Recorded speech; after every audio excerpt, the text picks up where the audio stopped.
Hello, my name is Bradley, and I'm your host of The Internal Game. So, today we are going to be talking about money, right? So, money is no different than anything else. I know that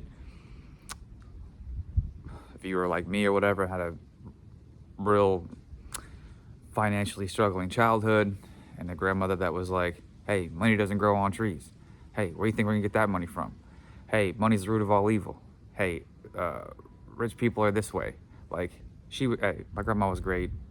She was just kind of teaching me the way that she was taught. You know what I mean? It was not, she wasn't trying to hinder my life. I can tell you that. So, whether we have this like idea of money or just like we found ourselves working really, really hard, not really seeing a lot of money, or like we make a lot of money, but then we have so much things to spend it on that we don't have any money. Either way, it's just money. It's just another thing that exists in the universe that, as a collective, we'd agreed upon to use. It's not bigger than you. I always want to remind you of that. Nothing is bigger than you. I tell you guys to take your SPs off the pedestal. You need to take money off the pedestal as well.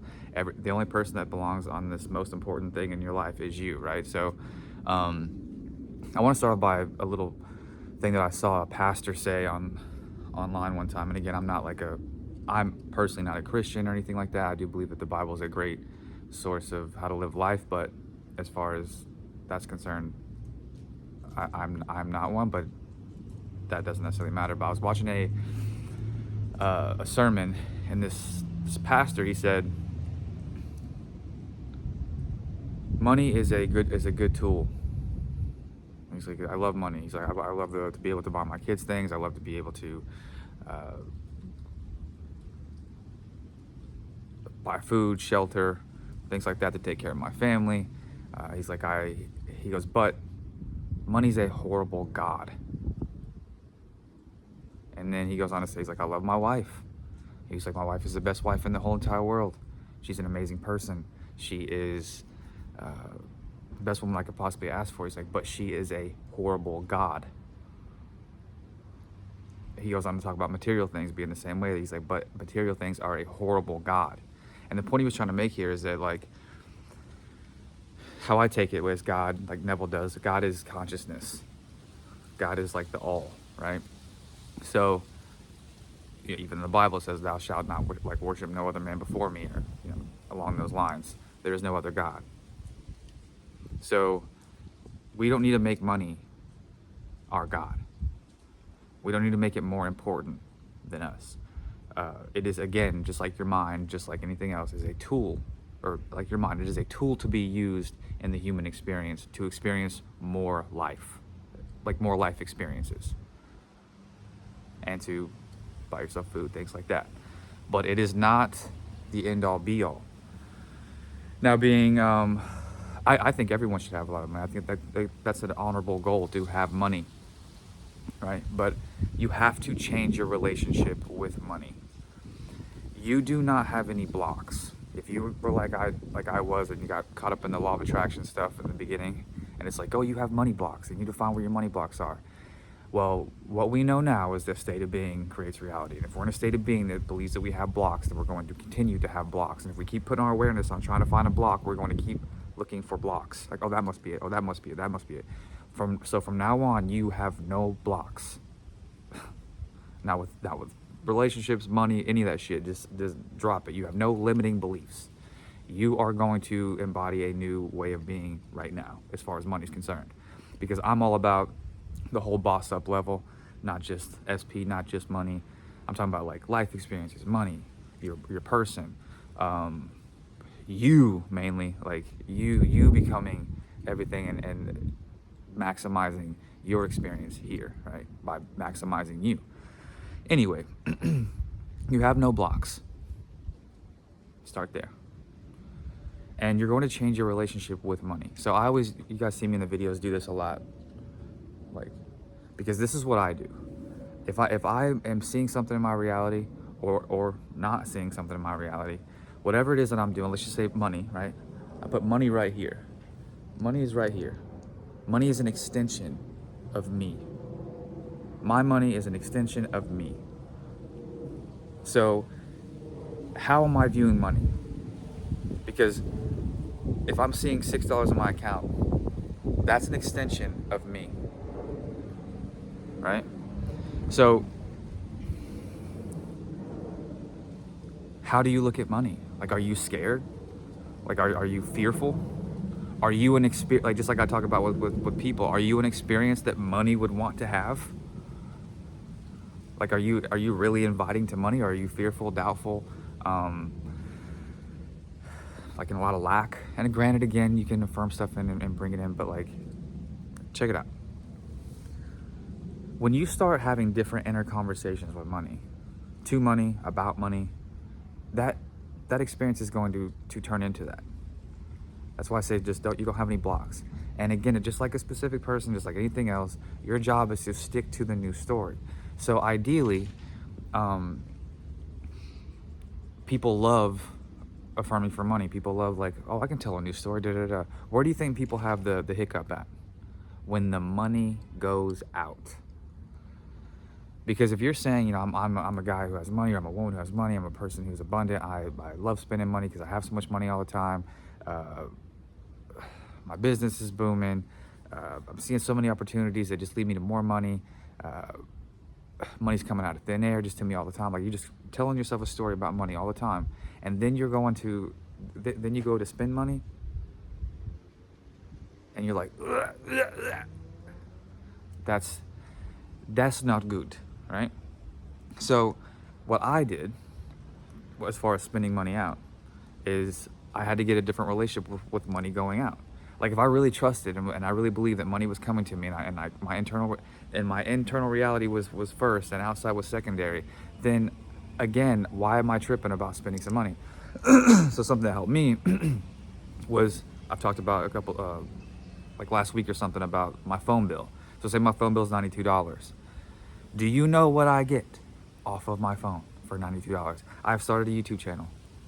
Like, I have a business on my phone just from putting YouTube videos out there in general, not counting being able to talk to my family, my friends, the organization that I find on my phone, social media, being able to interact with people, my bank's on there. I mean, you have a phone, all that stuff on your phone for $92.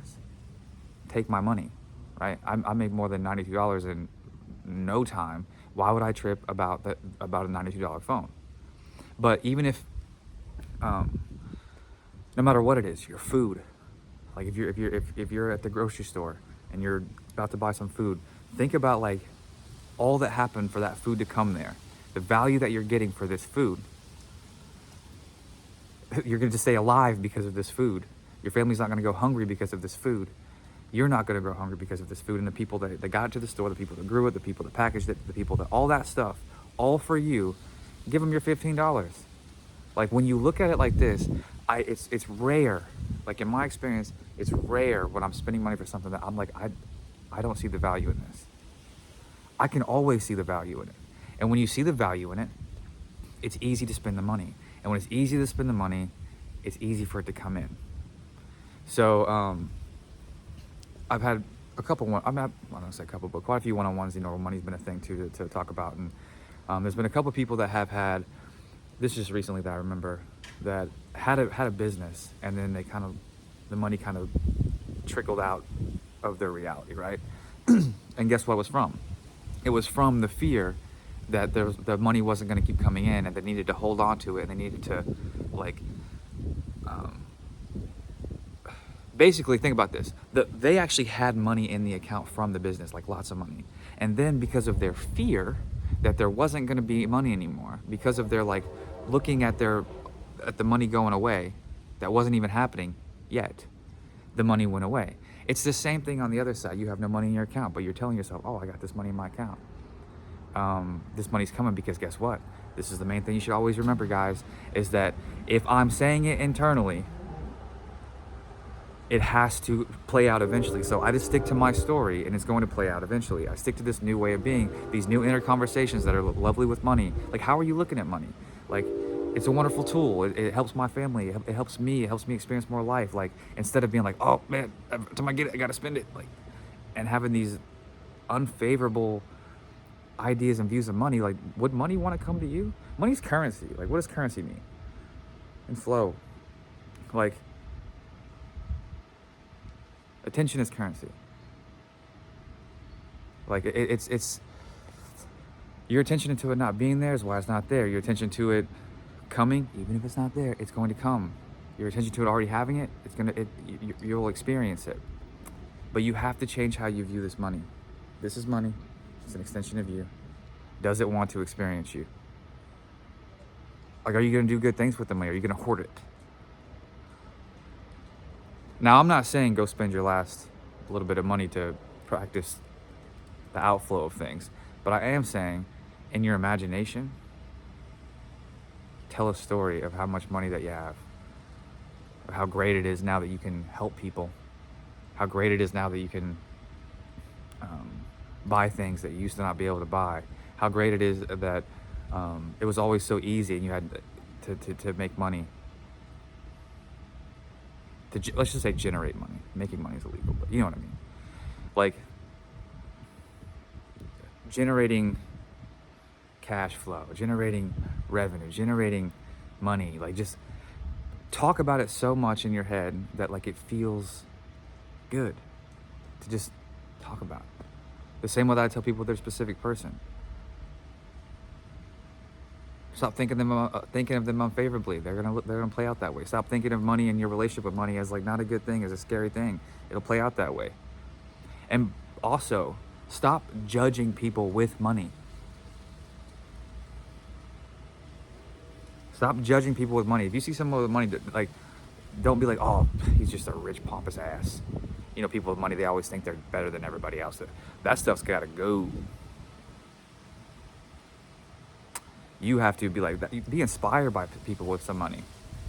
Like, oh man, that's awesome. That's pretty cool, man. Look at that guy's car. Look at that guy's house, or like that, or that person. If it's a woman, whatever you're seeing, you say, man, that's amazing, man. Like, my stuff's like that. My stuff's gonna be like that. Like, look at that. It's so cool, man. Like, it's cool that these things exist, because if they exist, they can be mine because I exist and I'm everything. Like, you just have to make it easy by telling a story. And seriously, this is a big one. When you're spending, think about the value that you're getting for things. Even what I charge for, like, a one-on-one, right? Like, when I think about it, I'm like, man, there's way more value, because I hand out stuff for free on the YouTube side no matter what. Like, but, like, I love doing one-on-ones. They're great things. I get people want to, like, hey, no, I need some time to get this out, figure it out, and then what do I do here, Brad? And, like, that's cool. But, like, I know that I'm giving more value because than the money that I'm actually asking for, because I look at life like that. Like, I look at, no matter what I'm spending, I look at it like that. I'm like, man, I'm getting way more in value than I'm giving them this money. Like, then money's off this pedestal. Then it's just like, oh shit, money, I just get to give a little bit of money for all this stuff that I'm gonna be better at and get a better experience and have a fuller life because of this. Like, and then money's not the, like, oh no, keep it right here. That's how you want to get with money. Where it's not scary. Where you use it to better yourself, benefit yourself, create more full experience. I'm at 13 minutes. That's pretty much it. Like, but for real, a big one is thinking about the value that you get no matter what you're buying. I don't care if it's food, phone bill, any kind of bill, electric bill. Think about all the lights in the AC that you get from this bill. Of what, 140, 200, 260. It honestly wouldn't matter. Your life is better because of it. The job. While you're working, I learned this in The Science of Getting Rich by Wallace D. Wattles. He talks about giving it your all.